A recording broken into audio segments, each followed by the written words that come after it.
ব্রাহ্মণবাড়িয়ার কসবায় সীমান্তের ওপারে ভারতীয় সীমান্তরক্ষী বাহিনী বিএসএফের গুলিতে মোহাম্মদ আল আমিন নামে এক যুবক নিহত হয়েছেন।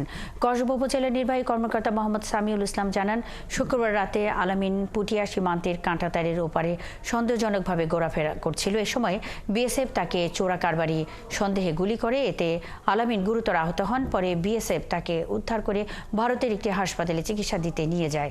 সেখানে চিকিৎসাধীন অবস্থায় রাতে তার মৃত্যু হয়। তার মরদেহ এখনও হস্তান্তর করা হয়নি।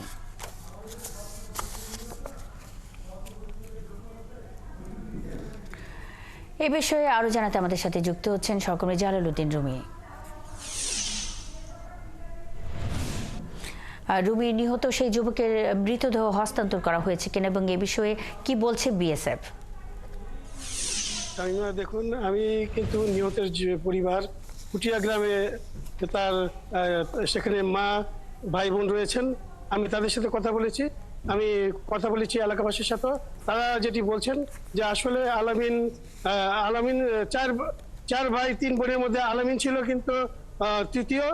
সে পেশায় একজন কৃষক।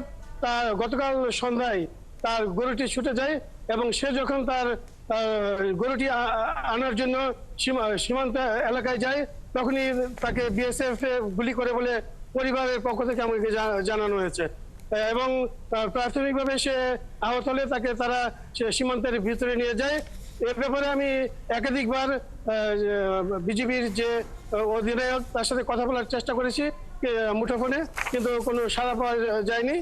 আমি কথা বলেছিলাম কসবা উপজেলার নির্বাহী কর্মকর্তা, তিনি আমাকে বলেছেন তিনি বিজিবির মাধ্যমে জানতে পেরেছেন যে আজ বিকেল নাগাদ বিএসএফের সাথে একটি পতাকা বৈঠক হওয়ার কথা রয়েছে। এতে তার মরদেহ হস্তান্তরের বিষয়ে এখানে আলোচনা হবে বলে তিনি আমাকে জানিয়েছেন।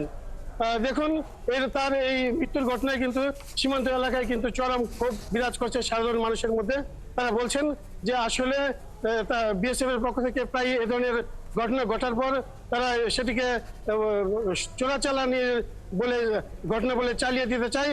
আসলে সে ছিল পেশায় একজন কৃষক এবং তার গরু আনার জন্য সেখানে গিয়েছিল বলে তারা আমাকে নিশ্চিত করেছেন। জালালউদ্দিন রুমি, অসংখ্য ধন্যবাদ। সঙ্গেই থাকবেন।